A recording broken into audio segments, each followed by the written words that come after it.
Hello YouTubers, I just got done watching the season 11 finale of The X-Files. Every 90s kid remembers The X-Files. I was a huge fan, but it aired really late when I was a young child, and I didn't really catch it until later on in my early adult life, when I was in college. But I was a big fan of the first movie from 1998. I bought all the seasons and caught up on The X-Files. I even got the season 10 comic from IDW Comics. And when it was announced that Fox was going to reboot The X-Files for an event series, I was pumped up. I was excited to see where the story would go. I was kind of let down by X-Files I Want to Believe, and I really wish they paid off that 2012 hint of the end of the world and the true alien invasion storyline. Of course, The X-Files had alien mythology episodes, and then you kind of had the standalone Monsters of the Week type of episodes. The first event series was a blend of that, with the My Struggle subplot and individual episodes, and it ended in cliffhanger fashion with Mulder on the brink of life and an alien ship arriving. So when it was announced that there's going to be a season 11, I was excited to see where it would go after that cliffhanger. They do address it in some way, but this is almost in a different timeline / universe compared to last year, and it's almost like the previous two My Struggle episodes from season 10, the event series, were kind of like a vision from another world or another time, or one outcome of many possible outcomes. So the season overall started with My Struggle 3, ended with My Struggle 4, with again filler episodes and mythology episodes in between. Luckily, they raised the episode count from 6 to 10 episodes, and this season has been really, really good. It's among one of my personal favorite seasons since like the first 4 or 5 seasons of the show. They really got back to like the old-fashioned X-Files. In the first event series, it felt like they were trying to get their footing again, trying to get back into these characters. Now, Mulder and Scully, Gillian Anderson and David Duchovny, as always, give a brilliant performance, but they are more comfortable in the roles again. It feels more like Mulder and Scully from the original series. But more than that, the writing and everything feels like the original series, while also giving you some updated, more relevant themes from today in the episodes. It's a nice blend of old and new put together. So overall, before I get into spoilers and going over each episode, it brings, again, a blend of old and new, and my only con with this show is that it never feels like it has the epic ending it should have. But I was happy with the way things ended. Gillian Anderson says she's not going to come back to play Scully, and that's the end of The X-Files. I hope it is, because this is an ending I think everybody can be satisfied with and live with. Or at least most people. And I was happy with the way it ended, even though we did have some shocking revelations. Some of the story threads were kind of rushed. I did feel a sense of satisfaction with this season. And this was an awesome season from beginning to end. One of the best of The X-Files. It really reminds you why X-Files was so special to begin with. I give the season a B+. It's almost a perfect season, but some of the shortcomings come with the creator, Chris Carter. I like how he ended it, but, you know, I was kind of having my expectations low, because if it was going to have a bit, like, if it was going to have, like, a really good ending, they really would have done it in the original run. They didn't. It had kind of a rushed but satisfying ending that recapped the whole show. I Want to Believe is kind of lackluster. So to get the ending we have in this season is kind of a miracle, believe it or not, and that surprises me. And it's one hell of a run of 25 years, 11 seasons, a whole bunch of video game comic book adaptations, and 2 films, feature films at that. What more can you ask for? And I thank David Duchovny and Gillian Anderson for playing Mulder and Scully, Mitch Pileggi as Skinner, William B. Davis as a cigarette-smoking man, and Chris Carter for creating this wonderful universe. You have James Wan, Rob Bowman, so many talented people, Vince Gilligan, behind the X-Files that really made it special and really relevant for so long. And it's kind of funny how things come full circle and how this series brought a new generation of fans. And yeah, I love this season. So, to go over each individual episode, this will contain spoilers. So beware if you haven't seen this season, beware. It starts with My Struggle 3, and it kind of caught me off guard because it's almost like in a parallel world. Everything that happened in the first 2 parts is kind of like a vision to Scully. She keeps having like these sheezers. And it's such a crazy episode because at first it confused me because we had that cliffhanger ending with Mulder almost dying the ship. I'm like, where are they going to go from here? And it's almost like this whole season just felt like they kind of course corrected and just like, nah, we're not going to go with that. We're going to redo some stuff. The cigarette smoking man's not burnt, but Reyes is still evil. And we have certain things. And holy shit, the cigarette smoking man being Scully's, like, baby daddy, being William's real father. Are you shitting me? Not only does he have to be Mulder's real father, but William's too? Oh my god, that was such a shocking revelation. I was hoping that he would lie, that he was lying. Like, we saw Mulder and Scully closer together than that creep, and they actually have a flashback to where he may have impregnated her with, like, the alien thing. Oh my god. Like, that just floored me. Skinner is, again, playing kind of both sides and really kind of caught in the middle. But, you know, it kind of goes back to, like, the whole time where she was abducted and was, like, pregnant and all that other alien weird stuff. So, yeah. Shocking start to the season. Then in the second episode, we have a familiar face with one of the lone gunmen. And it's a weird kind of like technological episode of like spirits being trapped in like cyberspace. I love this episode. Action-packed start, and it really brings a more modern flavor to the X-Files. Speaking of which, X-Files is no stranger to the internet. They're one of the first shows to have message boards and a forum and kind of fan site on the internet before other television shows did it. So X-Files is actually pretty much ahead of the curve with the internet, as always. And it was nice seeing an old familiar face done in a really kind of logical and just grounded way. And it's such a twist with like an evil organization with a cigarette smoking man. Barbara Hershey's character. And all these people being trapped on these hard drives. Such a really zany, out there episode that's very intense and a very well done standalone episode for the X-Files. After that, you have Plus One, which is among one of my top 10 favorites. Oh my god, the actress is also in Clyde Bruckman's Final Repose. She was also in Home. So many wonderful episodes of the X-Files. And I couldn't tell because there was something odd with the guy. She plays both the sister and brother. You have people basically seeing other versions of themselves. It's because these two twins are like mentally giving these people projections of themselves and killing them in the game of Hangman. Such a crazy episode. I love Plus One. Plus One is a very well crafted standalone episode. After that episode, we have The Lost Art and Forehead Sweat. This is a really zany episode that you almost believe about parallel universe, but also it's a brilliant use of presenting the Mandela effect. There's certain things I remember that other people don't, other ways I interpret the world and news and events than other people, and it shows you the power of brainwashing. Whoever changes the past can control the future.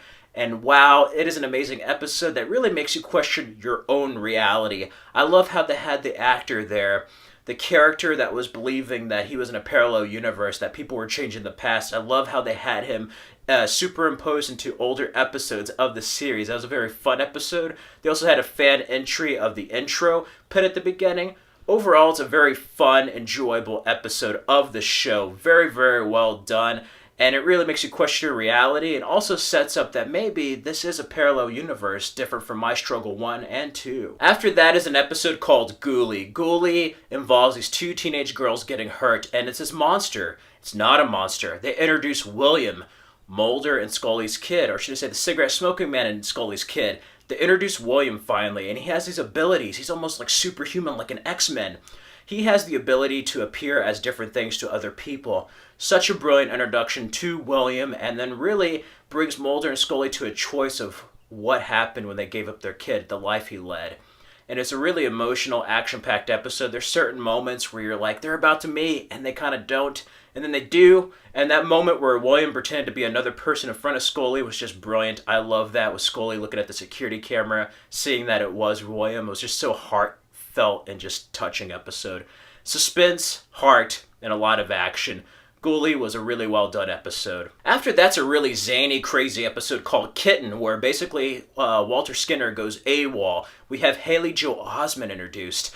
And he plays a character that was a friend of Skinner's back when they had like Agent Orange sprayed. It was like this fear toxin thing. Back in Vietnam, we get to see a younger Skinner with his friend. Well, he goes to investigate, and it turns out the guy's kid, who's also played by Haley Joel Osment, is spreading this fear-inducing toxin on people, and people are affected with the same cancerous type of things, losing teeth and different things like that in the town. It's the same drug that was used in Vietnam, hence like a government. But it's so cool. Haley Joel Osment's so freaky as his character. Walter is clinging for dear life out in the woods, and Mulder and Scully must come to his rescue and deal with this character. Haley Joel Osment knocks it out of the park, but I also love it because it's a very Walter Skinner-centric episode, both in the past in Vietnam and the present modern day. Really, really well done episode that's out there, and as always, a good standalone episode of The X-Files. After that is RM9SBG93ZXJZ. This is a crazy episode that makes me fearful of technology, whether it's the Amazon Alexa, Siri, or whatever that may become Skynet. It's this weird, robotic, almost silent film type of world where robots are chefs, they're taxi drivers, everything is automated, and it turns against them, all because Mulder doesn't pay the robot chefs at the restaurant they're at a tip. It almost felt like a virtual world, but this is such a crazy standalone episode that's very modern, again, almost like this, of like technology getting a mind of its own and turning against humans. It pretty much embodies every fear and paranoia I have over artificial intelligence. Such an intense episode that's just really out there and makes you question, what timeline is this in? Where does it take place in the other episodes? I don't know, but I'm rolling with it. It was really intense, and yeah, you may want to go analog after watching this episode. After that episode is another knockout episode called Familiar, which has to do with the small town and witchcraft. Holy shit, is this a scary, freaky episode. I love it. This goes back to like the first 3 seasons of The X-Files, where it's like in Vancouver, Canada, and a whole bunch of crazy supernatural shit going on with like a murder mystery. It really shows you like the paranoia of a cult, the stuff with police, and just a crazy story of this woman's child being killed, and different children and people being killed in the small town, all because of a witch cult.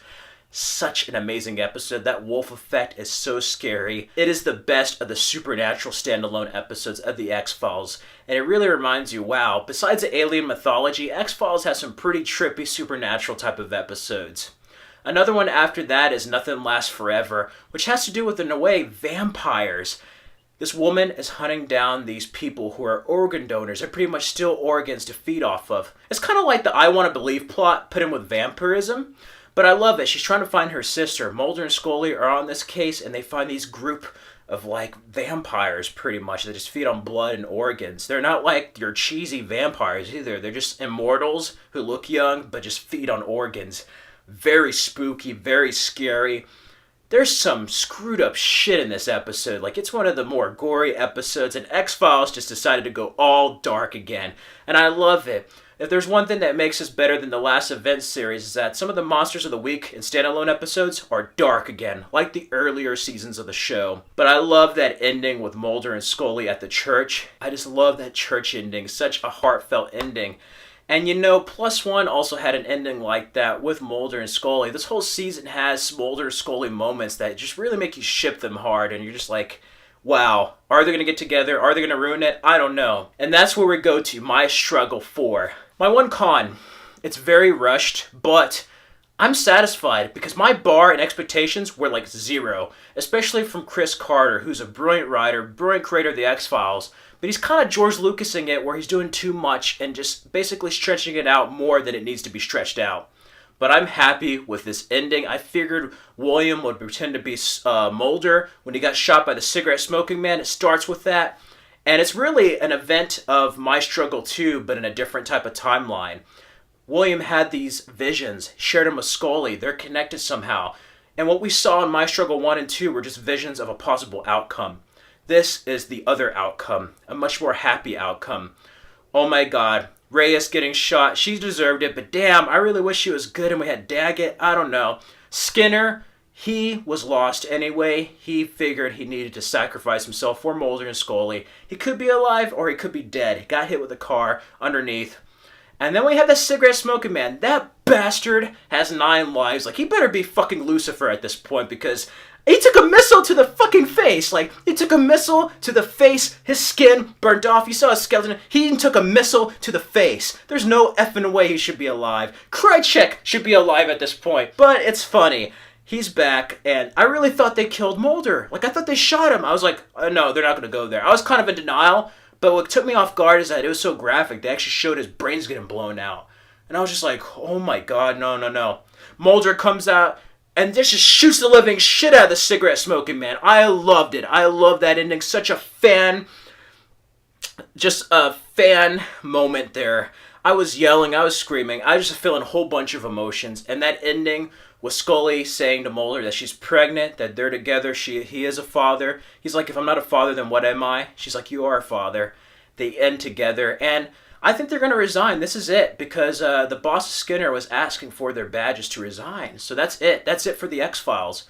And I really hope they don't continue it, at least with Mulder and Scully. They should let them go off into the sunset, and if they continue it, get Robbie Amell's character and the other lady he was with, or even William, or just do something different. If you're going to reboot it, do something different. Leave this as the ending. Because you could ask for more, but I really don't think we're going to get a better ending than this, and I'm satisfied with the ending, despite its shortcomings. So I give the X-Files Season 11 a B+. It has been a ride from beginning to end, and as a fan, I'm going to add this to my DVD collection, and yeah, I love it. Although I do like some of the stuff from the Season 10 comics better than the last two seasons, but hey, some X-Files is better than no X-Files, and after I Want to Believe, I'm glad we had these two seasons, because they're better than the whole second movie. I love it. It's been a ride. It's been great from beginning to end, and as a fan, it's like an era is over, but now I'm satisfied. They can have a happily ever after being on the run, government conspiracies, aliens, monsters, supernatural occurrences. After everything Mulder and Scully have been through, they can finally leave a happy, ordinary life. And they could pick it up. William survives. Such a cliffhanger ending. But at the same time, I don't want them to. This should be the end. Just end it here and I'm happy. Like, really, I don't want it to continue on anymore. If they do it with somebody else. No Mulder and Scully, because Mulder and Scully are the X-Files, and without either one of them, there's no point in continuing, and they should end it right here. Nothing bad can happen to them anymore. And yeah, the truth was out there, the truth was here, and the truth is amazing. X-Files has been a pop culture icon, a staple in our society for 25 plus years, and it's wonderful. Without the X-Files, you may not have had other shows. X-Files was a little bit influenced by Twin Peaks, but you may have never had Fringe or so many other programs without the X-Files, Heroes even. And I think the X-Files really set a precedent, and when they came back, they showed you why it has such significance and importance after all these years, and it's wonderful. That is my review of the X-Files Season 11. If you haven't seen it and you're a fan of the X-Files, give it a view. Come up with your own conclusions. If you have seen X-Files Season 11, let me know what you thought of the season. What's your favorite episode, and what did you think of the ending? Just let me know in the comments below. And yeah, feel free to subscribe for more videos. The truth is out there.